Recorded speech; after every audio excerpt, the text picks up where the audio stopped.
Hey, friend, my name is Dave Miller. Welcome to Leadership Pathway. I believe you're watching this probably because you are passionate about the next generation, raising up church leaders, or you're a leader in a certain denomination or movement, and you're wondering what's going on with our seminary and why can't I find a youth or kids pastor to join my team? And I want to encourage you across the country, thousands of churches have taken up the mantle of growing their own, creating a atmosphere where young leaders can embed themselves on the team and can be shown how to do ministry, and along the way even get the biblical education and other things that they need, that goes into making a leader for your team. To that end, if you've not picked up a copy of this, Who's the Next You? It's just a little read, a short little book about how to do something like that on your staff team. We can help you get there. I'll drop the link below. I'm so excited about today's conversation. I just finished recording it with Zach Zender. He's in a very specific denomination of about 6,000 churches and has great numbers and some real data to share with you. I think is going to be interesting. So if you find yourself in a non-denominational arrangement or different kind of denomination than Zach's a part of, I'd encourage you to hang on. I think this conversation is going to be insightful for you, and you can certainly compare it and contrast it to where you're embedded. 2012, I moved to Omaha, Nebraska, and a good friend of mine who I had worked with there on many projects, I said, "Man, who are the 10 pastors that I don't know yet?" I'd been flying to Omaha a lot, doing a lot of projects with different churches. And Mark Ashton of Christ Community Church wrote some names down, slid it across the desk to me. One of them was Pastor Zender of King of Kings Lutheran Church. And I remember it was Christmas week. It was like December 19th or 20th. And I emailed them all.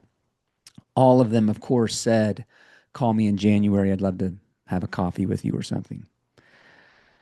Mark Zender replied, "Come on over." And I'm like, "What?" He's like, "Yeah, just come on over."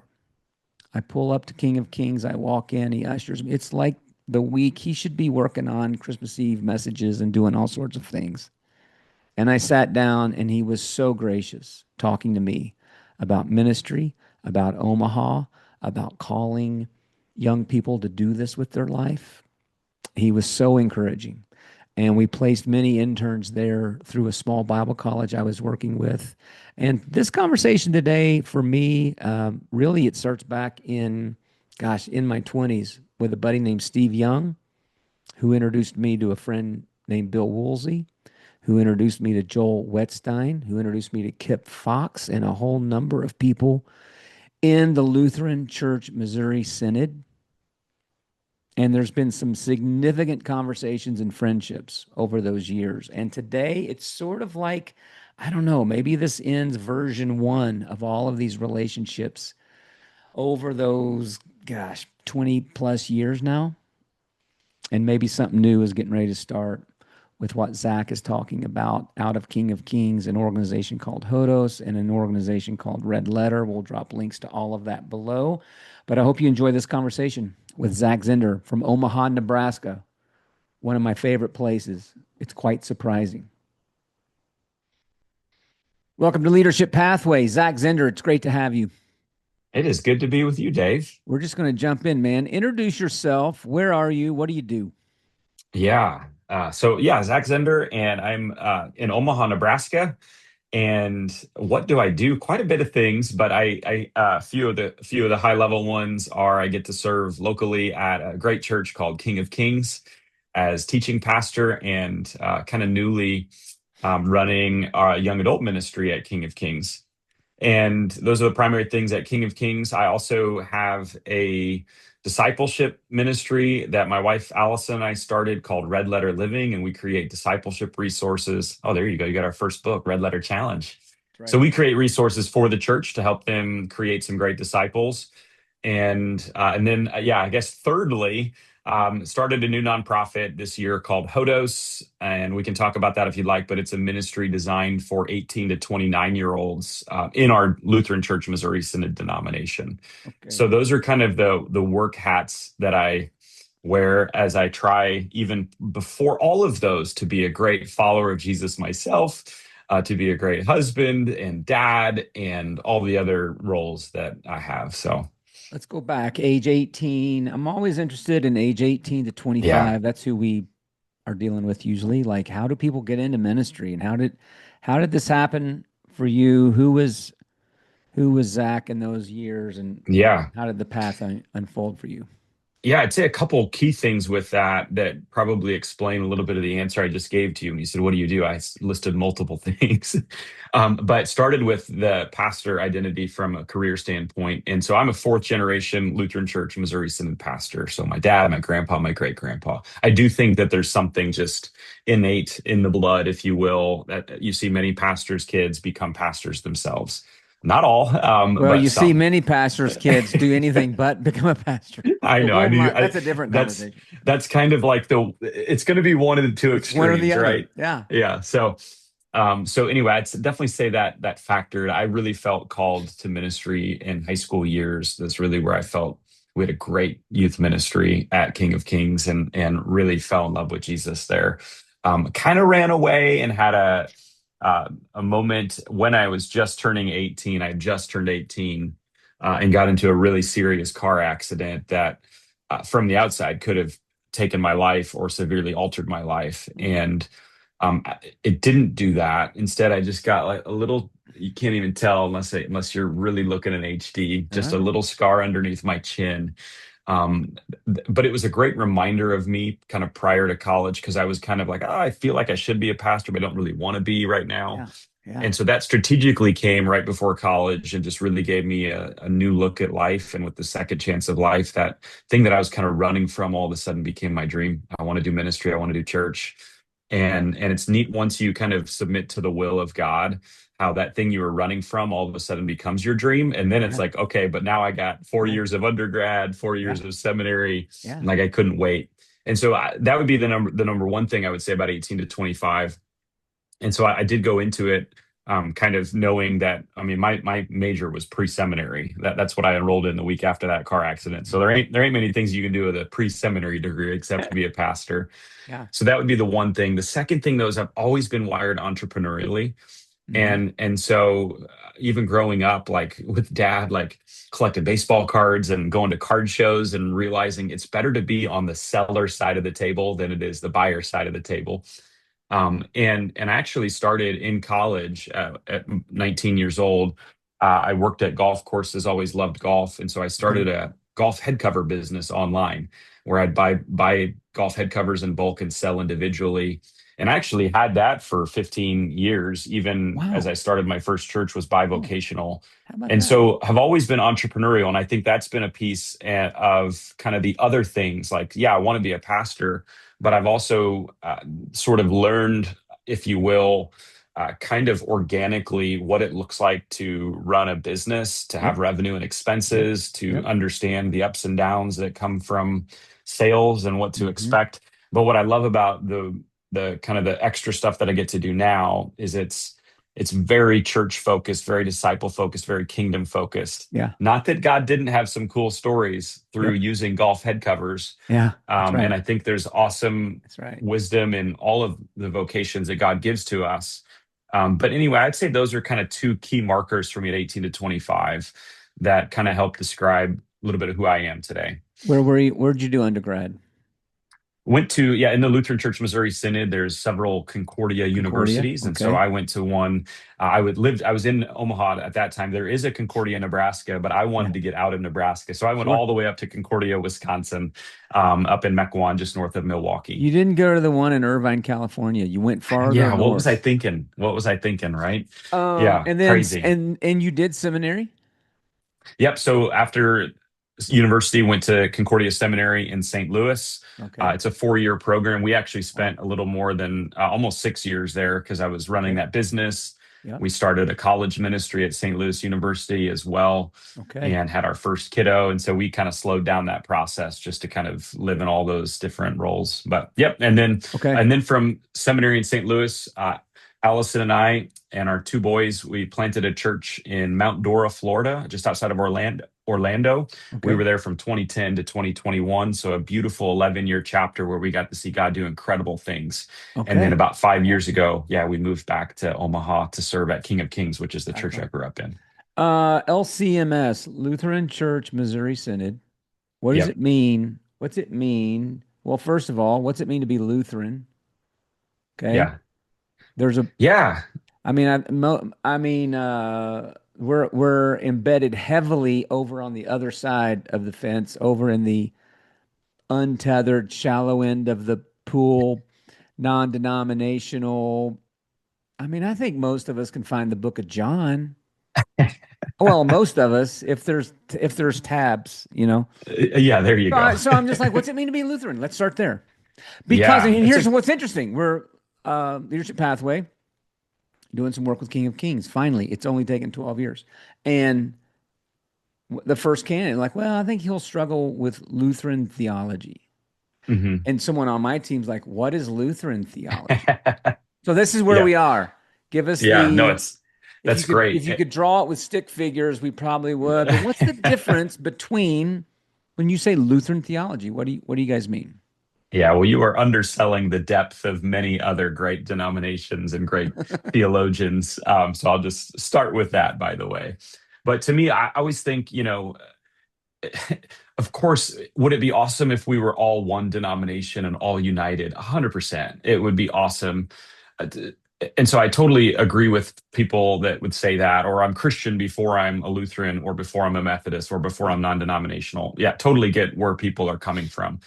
To me, though, there's so many different perspectives, opinions, and beliefs about who Jesus is, what the Bible teaches, that when you have something like Lutheran, um, that it helps me understand, okay, there's a framework that that person's working from. And so they're working with a certain lens, if you will, of how they see the gospel, who Jesus is, all that. Because there's, Dave, I'm sure you've heard some pretty whacked out things people believe. Yeah. And so that's where I do think the denominational identity or marker can be helpful. Hmm. So, what makes Lutheran? I would say we're not the only ones, but Martin Luther was a great reformer in the Protestant Reformation in the Yeah. late 1400s, early 1500s, I saw the and movie. there you go. And and I would say the key marker for him was justification by grace through faith. And again, we're not Okay. the only ones, but Yeah. but I do believe that Martin Luther was the one that made sort of that prominent, that we are not saved by what we do, by our Yep. good works, Yep. but solely through our faith. So Yeah. that's a key marker. Grace alone, faith alone, Scripture alone is Yeah. one of the key things that the Lutheran Church is known for. I would say today, where how it pans out the most is, especially with people that know what they're talking about, is probably just our views on what we call the sacraments, communion and Okay. baptism. And so I think that's kind of high level where the breakdown happens with Sure. a lot of non-denoms or Baptist. And again, the way I always talk about it, and again, I planted a church in Central Florida where Lutheranism is like, what is this? Nobody Yeah. knows Right. what it is. We're now Right. in the Midwest here in Omaha. It's like there's a lot of people that identify with Sure. denominations and have loyalty, whether it's Lutheran or Catholic or Methodist or Presbyterian. But how I always kind of like to describe the sacraments is there are billions of people, literally billions of people with a B, that have believed this, Right. and then billions that have believed this. Right. So nobody's dumb for believing what they believe. They're just looking at it through a different That's right. lens. And so if I had a couple of minutes to describe kind of the high level stuff with baptism and communion, I would say that for most non-denoms, Baptists and many others would fall into the camp of those are going to be more symbolic things. They're going to be more things that you would do, Dave, to show that you have a faith inside of you. And so communion is a remembrance meal. It's a Right. memorial thing. We don't need to do it all the time, but we do this in remembrance of him because Christ Right. said to do that. But it's bread and wine is bread and wine. And for baptism, similarly, we're doing this as kind of an outward expression of the inward faith of what God has done for us. And so if I Yep. go to a new church, I might even get rebaptized because, I'm in this church family and I want you to Yeah. know that I Sure. love Jesus and Yeah. I'm Yeah. with Yeah. you Right. guys and I have faith. Yeah. And so those are like kind of more, again, I'm going very surface level, but like billions of people believe that. Yeah. Billions of people have also believed the way that Lutherans do, and there's distinctions, but Methodists and Catholics which treat the sacraments, especially communion and baptism, less about what I do, less about what you do, Dave, and more about what God is doing in and through them. Yeah, sure. And so with communion, the bread and wine we teach in the Lutheran faith is with and under the body and blood, or the body and blood is with and under the bread and wine. And so somehow mysteriously, as we are eating and drinking, we are receiving these for the forgiveness of sins. Even when Jesus was at the Last Supper, he was giving them bread and wine and saying, "This is my body, this is Yeah. my blood." And so we would teach that it's more than symbolic, it's more than a representation. There's a real presence there. How do you explain that, Zach? I can't fully. I just Can't. trust God at his word, and we believe that it brings forgiveness of sins. Similarly with baptism, that what's happening in baptism, the most important subject of baptism is not you, it's God doing something. It's God, Right. as you're in the waters, bringing faith, instilling the Holy Spirit in you, and forgiving sins. Yeah. And so each camp would have scriptures to back up what they believe. We just believe that these things are more than symbolic. They're far more focused on what God is doing to you and through you and for you, because at the end of the day, we want people to have the confidence that Jesus wants them to have. Sure. That at the end of the day, you're not saved because of your work of going to baptism. Yeah. You're not saved because of how well you remembered the meal. You're saved because of what Yeah. Jesus did. And so I would say the other piece I would say that I don't think people think about often enough is, while there have been billions on each side, the major predominant view of baptism and communion in the scriptures, in the early church history, and through the centuries, and someone can correct me if I'm wrong, but up until the Enlightenment period, was far more on the Lutheran, Methodist, Oh, for Catholic sure. side of things. For And in sure. the last 200 years in the For Enlightenment sure. period, when people have needed things to make logical, rational sense, Yeah. that's when things switch over, because I can understand how a Baptist or a non-denominational with that view comes to think those things. Sure. It's nice, it's tidy. I can put a ribbon on it and package it up and say this is exactly what it is.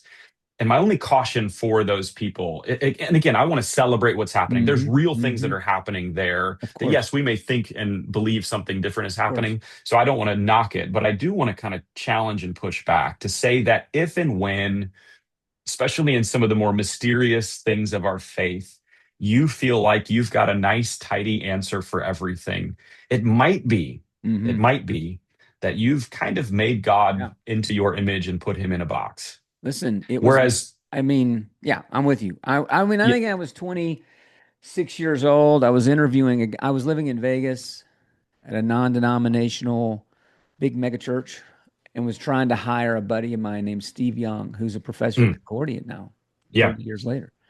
And he had this calmness. I mean, I don't know. One thing he said to me, and he mentioned the history. He's like, well, if you're going to mess with this too hard, you got to be careful. It's got a couple thousand years of history. No one had ever said that to me before. yeah. I mean, Christianity, what did it begin in the 70s or the 80s, 1900s? I mean, we didn't know. And so I always appreciated the fact that he came out of this discipline. Everything, like hell was not hot. Well, hell was hot, but it didn't all have to happen every Thursday. It wasn't riding on his shoulders like it was riding Mhm. on ours, so to speak. Yeah. So he saw through my crazy and didn't take the job. Tried to hire him twice, actually. He was my first Lutheran friend, Nice, and then nice. introduced me to Yeah. dozens of others along the way. I appreciate Yeah. all And that, man. I do. yeah, to put I know I said not to put everything in a nice, tidy package and a ribbon on it, but to put a ribbon on that, I would say Lutherans are also really comfortable, and it doesn't take many, it could just be one question. Hmm. We're really comfortable getting to the I don't know answer. Sure. But we Yeah. trust that God is good, and so certainly with baptism and communion, we can get there pretty fast. Of like, Yeah. yeah, good question. I don't know. I don't know. I just trust God in this. We look at church history and tradition, and we do lean in on that. And I've found that to be very comforting to say, while I don't know every answer, I love the confidence that Lutheran theology gives to know that this is not at all about my work, Yeah. Yeah. not even in some of the spiritual For sacred sure. things. This is about God's work. And so I do feel like a good Lutheran walks around not with a swagger or a cockiness, but with a Yeah, great sense of confidence, right.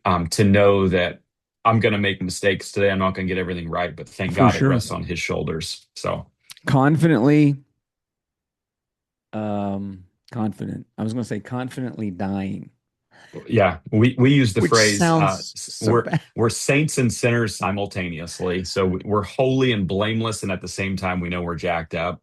We all And grew up thank in a God it rests. context. We're all Yeah. born in, especially for those of, I mean, my dad wasn't a pastor like yours, but, we were at church 4 nights a week. My parents did everything at a big, awesome, growing church. And you think you're right. And then you come to the understanding that there are other people that have a different opinion on, and some of it goes back even farther than yours. I would say a lot of us get out of the denomination. We get sick of Hmm. it, beating our head Yeah. again, go do our, that's very normal. I mean, overwhelmingly for the last 20 years. When Yeah. I'm sitting with a senior guy and an executive guy, I'm like, what kind of, oh, we're down to numb. I understand. If you chase the threads down there and then they start talking. I was raised Assembly of God. I was raised a Baptist. I was in Yep. the, our entire church has left our denomination over issues. RCA, CRC. Why are you staying in? And I'm Yeah. assuming you've had moments where like, screw it, I'm out. This is silly. Why am I doing this? Yeah, two reasons would be, I do love the theology, and I've got a lot of friends that are in it with me, and so I think it's a community in the theology. King of Kings, for those, I mean, every denomination has its extremes. King of Kings would be more on the modern side of our Lutheran Church Missouri Synod expression, and so because of that, we have many detractors Dude, even in our let's just church pause for body. a second. Let's pause. For those of you that don't know Omaha and you don't know King Yeah. of Kings, uh, he just described, you know, the Artemis rocket as a tricycle or something. No, you are bleeding out the edge. Yeah, and that's where theologically, like we would say, we believe we're fully aligned with the Yeah, 6,000. totally. There's not a lot of arguments in theology. It is arguments over practically what does this look like and how does it play Right. out, That's and right. that's where yeah. And so would an average person who doesn't know Lutheranism know that we're Lutheran? No.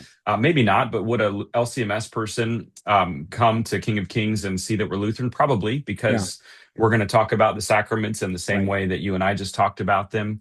We're going to have certain elements that, even in our modern expression, are going to feel more traditional and liturgical. Yeah, and the LCMS is, almost a couple hundred years old Yeah. as an organized thing, and so it's got Yep. tradition, it's got Mm-hmm. history, it's got Mm-hmm. years and decades where it's thrived, and schools have been important, and so there's some really great organization underneath that pours into that. And again, I think we're far more unified For sure. theologically For than nearly any other for sure. denomination. I would Maybe, agree with that. but practically, we're having tons of fights Right. and tons of arguments, and it's super sad. And that's where, in the last year or so, you said you've been following along on the YouTube stuff. That's Yeah. where I've been trying to use my voice, especially Yep. when it comes to two things, I would say: pastoral formation, and also reaching and retaining the next generation, particularly young adults. Yep. There's a million things we could talk about practically, Yeah. but these are the Right. two that I'm passionate about. Yeah. And so, as you open up your voice, and especially if you are in one of those churches that is more well known and kind of pushing the envelope in a few areas, and I think every denomination needs those people, those pioneers to push. Yeah.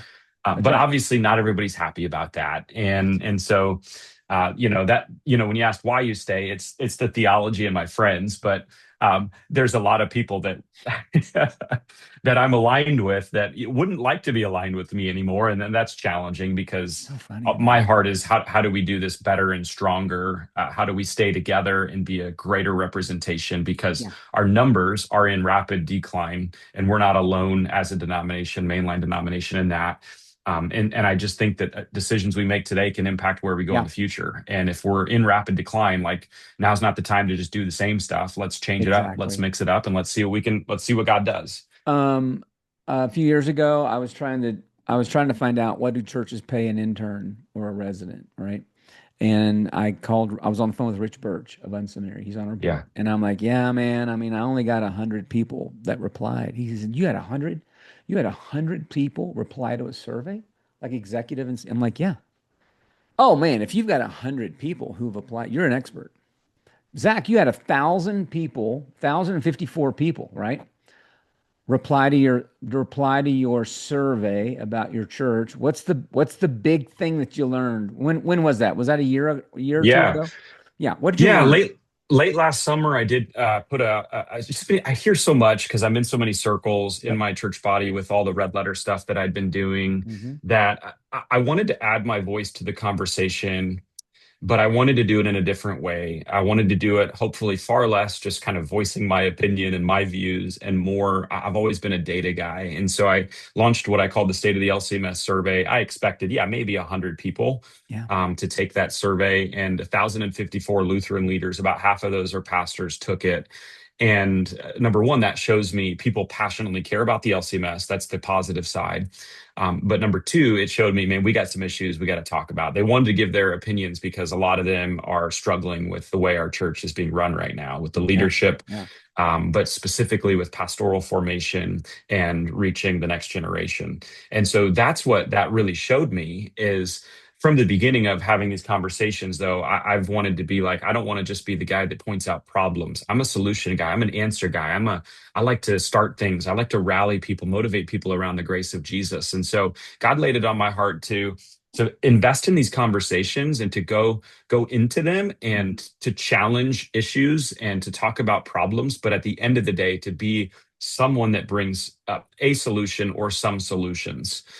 And to me, the number one thing that stood out in the midst of us having lots of conversations around the struggles of raising up pastors and how we do that, the number one challenge, top urgent challenge that was voiced was reaching and retaining youth and young adults. Yeah. And once I saw that, I was like, hmm, what does this mean, God? How Yeah. how can I use whatever influence I have Yeah. potentially to help less on the youth side, because I do think we have some really fun and great youth things going on in our church Yeah. body. But there's a real, I started asking, like, what is there for young adults in the Lutheran Church Missouri Synod that's exciting? Right. And there's just not. Right. And so there's a couple things as I've learned and kind of been questioning that I'm hearing, oh, okay, there's a couple things happening, but Right. not to the scale of what it ought to be and Sure. what it could be. And so that's where the Lord has just really put that on my heart to like, what can I do to be a part of the answer for that? And that third hat I mentioned earlier called Hodos is what we're launching. It's a Yeah. ministry designed specifically for Lutherans. Anybody's welcome, but I think it'll definitely have a Lutheran flavor to it. It will have a Lutheran flavor to it. But it's designed specifically for 18 to 29-year-olds of raising up this next generation and helping them to follow the way of Jesus and build a faith that lasts. Yeah. And so we're pouring a lot of time and energy into that. Hodos is a Greek word, by the way, Dave. It's Thank you. a word that means, I'm sure you know this, but I'm telling the audience, it's a word that Hey, I means majored in the road. Bible.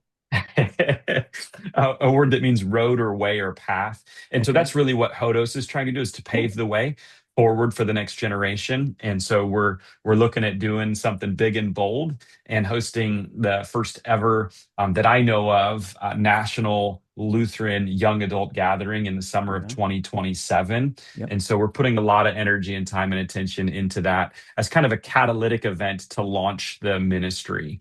Yeah. We believe there'll be tons of things that will fall off under that. And that's even where you and I have talked a little bit about residency For sure. and deeper formation opportunities. But at first, we have a really strong youth gathering in our denomination where 15 to 20,000 teenagers come every 3 years. Yeah. Awesome. Yeah. But I always talk about we have this mountaintop moment and valley level follow up. Yeah. And Sure. so this is hopefully a bridge to provide something exciting to connect nationally. And then out of that young adult gathering, find deeper ways to form and to help young adults and to hopefully resource and support. I'm hoping for new young adult ministries that can launch in churches. And if churches are small, that a number of them can combine and can launch regionally in cities.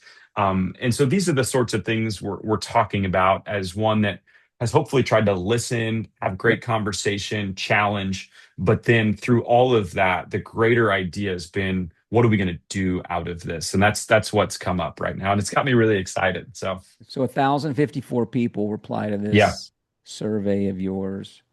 And then there's some other statistics that I hear you quote as I go through your. One is about how many pulpits are open right now. Yeah.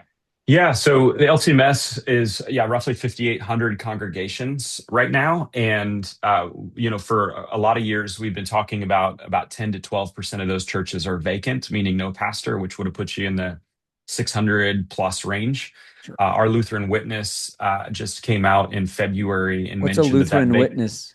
That's That's a someone on magazine. the stand at the Lutheran murder Yeah, probably. It's just a magazine that comes magazine. out, Okay, and gotcha. All yeah, right. That was a and joke, by they the way. That's a Lutheran joke. and they Sure. reported the number of vacant congregations is closer to 1,000, Okay.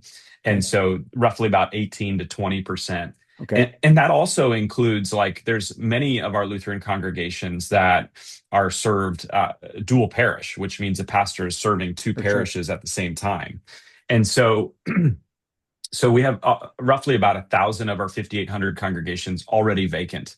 Yeah. And the pastoral formation, this is why I care so deeply about this, is largely being done through two residential seminaries, one in St. Louis and one in Fort Wayne. Yeah. And there's been a real hesitation to expand pathways. There are a couple of others that are actually doing well, but they're restricting those and trying to push everybody to residential programs. And we're just not producing enough. This year combined between the two seminaries, I think we've got 70, give or take 10 that have been produced. And like, that's not going to form that's not going to help the problem. On the top side of that too, Dave, is we have in the next 15 years, our LCMS numbers project that with retirements and people aging out, we've got a lot of older pastors, that the number of actual congregations that will be able to be served in 15 years from now is closer to 3,000. Yeah. Here's what I believe about all of this. I just roll all of this up. It's way worse than any of us believe. How many are you hiring? I mean, I probably don't want to answer that. I know. Yeah. So to be clear, Hodos is raising up 18 to 29-year-olds. Yeah. What I've said publicly and what I believe privately too, unless there's some changes, it will not serve the pastoral problem we have, because again, that's a very institutionalized, archaic, ancient model of raising up pastors. Yeah. But at the same time, Hodos can be an answer to this. We can, like I said, gather a bunch of young adults for a 3-4 day awesome event, an awesome gathering like we do for our youth. And guess what happens at events like that? Yeah. People's lives are changed. That's right. Careers get changed. That's right. People realize, man, maybe the Lord really is real. And if he is real, maybe the thing, not that my vocation is wrong, all vocations are good, but maybe the Lord is calling me into ministry. And so how do I do that? Zach, if I graduated from UNO with a business marketing degree, and I'm serving it, and then I go to Hodos and I get the whatever call. Let's call it a call. Call means something different in your world than it means in mine. I just get the vibe. I raise my hand, I go down front, I sign the thing, I click your QR code. Can I be a student? Can I be the middle school director at your church or at another LCMS church someday? Can I be vocationally employed at your church? I may not have a title and I may not preach and I may not even get to do the sacraments, but can I be employed leading something? Yeah, I would say for sure. And obviously, I'm assuming someone that's coming comes from a Lutheran background. Maybe they don't, but if the theology is there, I believe they're sitting out there, as you know. Yeah. They graduate, they're doing something. They're 26 and they just need a path. Can they get there in the 100%. LCMS world? There's enough really great churches that there are places and spaces open for people like that. Sure. I wouldn't lie and say that every church, because would welcome and accept someone like that, but there is enough to go around. 100%. Sometimes, especially when you get to the pastor title, Lutheran Church of Missouri Synod's got some qualifications. Understood. And we're working on that. A lot of even non-denom churches do that. Yeah. There are pastors and there's directors. There's even ministers at some pastors, ministers, directors at some places. They're very specific. And part of me is like, I don't want to dumb down our pastoral training. So those of us who are talking about new pathways and everything else are usually not talking about making it easier. We're just talking about getting a pathway. Yeah. And so anyway, we'll keep knocking on that. And I hope that over the next 5 to 10 years that changes. And there's enough people that are knocking on it that I do think that there will be significant changes. But even in the current structure, yes, we need 18 to 21 to 25-year-olds that have a heart for ministry, that we can raise up as middle school leaders, as kids leaders, administrative, executive, worship, production, you name it. There's so many. That's why I say Hodos can't solve the pastor problem right now. But I'm hoping that as this thing goes, the gatherings happen, they become larger and larger. We begin in residency programs at King of Kings and in a few other churches, that there is an opportunity to do this in multiplication, probably in my head, at least at 10 or 12 LCMS churches. Yes. And so that's kind of my 5 to 10 year hope on the raising up leaders side. Is I think it's totally doable. And there's enough really great churches that can invest in these young people. That's right. That it's going to be exciting. And I can't wait to see what God does. If I go to King of Kings and I'm this person I'm talking about, and then you've got the associate middle school director job open, and I've been serving there for 5, and you trust me. But I majored in marketing, business and marketing. And I apply and I get, is there a path for me over the next decade to slowly get some sort of seminary while I'm working? I am full-time King of Kings employee as the associate middle school guy. Can I slowly get some sort of master's to take me towards being a pulpit preacher someday? Is there a way to do that? That's as of right now, for that age, there's not. And that's part of the frustration. It's crazy. Yep. That's part of the frustration. Yeah. So there's this SMP program I was talking about. That's the only, from my having run around for 20 years, I think every denomination, I think Methodists, Presbyterians, I mean, there's a lot of just Wesleyan. There's a lot of movements and denominations out there with seminaries and certificates and stamps of approvals, and these are the issues, Dave. And that's big. It feels obvious to many of us. And that's what's creating so much passion and frustration in these conversations. So that person that you described, assuming they're 18 to 25 when they start, they could absolutely progress, get a great career and a great job at King of Kings potentially, or at another church. For sure. We can train them up and make them hireable inside of our denomination, 100%, and they can rise up pretty far. Right now, the best contextual learning is that SMP program I was talking about. And our church body just last year said that a person has to be 40 or older to join that program. They want all the younger ones to go through residential, so that they can properly train them. And so the one caveat is there is an asterisk that there can be exceptions to that rule. And so when you asked, can that person, I suppose technically, if they pass through with the exception, which nobody knows what that means and who gets that and what preferential. In fact, they've shown in the qualifications that the preferential treatment will not go to the larger churches that worship more than 1,000 for whatever reason. So it's a really weird, complicated answer. And so I would say there's great opportunity through residency in the LCMS for everything but pastor. And I would say we're working on that right now. I mean, how old are you, Zach, today? I'm old, man. I'm 42. 42. So when you're my age, in a decade from now, Hodos, you're in your 10th anniversary. Come on. I usually don't talk about 10-year things. I usually talk about what's your 18-month goal? I know what that is. I know. Have a gathering in 27. Have the first to not one. Go bankrupt. Try not have the first to one and try to get account. a couple of residents that come out of it. But what do you hope in Hodos? What do you think? What are you hoping the denomination-wide impact of that might be? What do you see? 10 years from now, I think it can be a 10,000 person gathering. I think it can be replicated. I don't know if it's annually or every other year. So as far as that, 100%, like there's movement and opportunity, especially to pair off of the youth gathering, which I mentioned earlier has 15 to 20,000 kids every year.